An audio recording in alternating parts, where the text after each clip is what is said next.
अस्सलामुअलैकुम प्यारे व्यूज़, कैसे हो? आपका मेज़बान हाज़िर खिदमत है।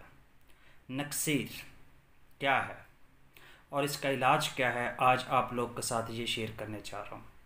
सीज़न है, हमारे छोटे बच्चे हैं, मोस्टली उनको हो जाती है और कुछ बड़ी एज के लोगों को भी हो जाती है। नाक से खून का बहना क्या कहलाता है? नक्सीर कहलाता है। अक्सर लोगों के बड़े हों छोटे हों, जब वो गर्म चीज़ों का इस्तेमाल करते हैं तो उनके नाक से खून बहता है। इसको बोला जाता है नक्सीर। तो इसका इलाज क्या है, इससे कैसे बचा जा सकता है? तो सिंपली दो चार चीज़ें हैं, दो हल हैं, एक खाना है और एक स्टडली जो है, इसको आप लोग जो है तरीके से काम कर सकते हैं। खाने में क्या क्या चीज़ें लेनी चाहिए? इलायची लेनी चाहिए 25 ग्राम, खुर्द यानी छोटी इलायची ले लें। खशमिश, ये सौगी को बोला जाता है, ये 20 ग्राम ले लें। खसखस ले लें 20 ग्राम, और मिर्च स्याह जो है वो 5 ग्राम ले लें।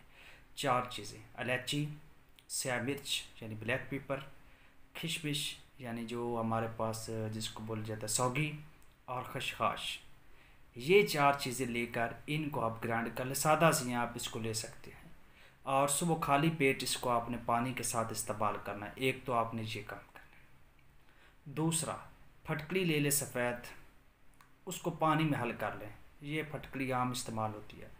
फटकड़ी को पानी में हल करके एक ड्रॉपर में आप लोग उसको रख लें और सुबह शाम नाक में एक कतरा जो आप डाल लें।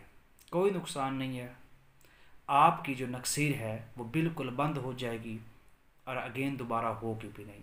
यानी दो तरीके हैं, या तो आप वो अमल कर लें, वो भी कर लें, साथ ये भी कर लें, दोनों ही, तो फिर वेल एंड गुड हो जाएगा। यानी वो चार चीज़ जो मैंने बता दी, उनको बाज़ार से ले लें, उनको ग्राइंड कर लें, इकट्ठा कर लें, या वैसे उसको इस्तेमाल कर लें, तो आपकी मर्ज़ी है। और साथ नाक में ये ड्रॉपर के साथ इस्तेमाल करें, फटकड़ी को पानी में हल करके। नक्सीर का मर्ज़ आप में नहीं रहेगा। तो जिन लोगों को इस चीज़ का आइडिया नहीं है, मैं उम्मीद रखता हूँ आप लोग उनको ज़रूर बताएंगे और उनके साथ ज़रूर शेयर करेंगे। वीडियो अच्छी लगी है तो चैनल को सब्सक्राइब कर दें, लाइक कर दें। मिलते हैं नेक्स्ट वीडियो में, तब तक के लिए अल्लाह हाफ़िज़।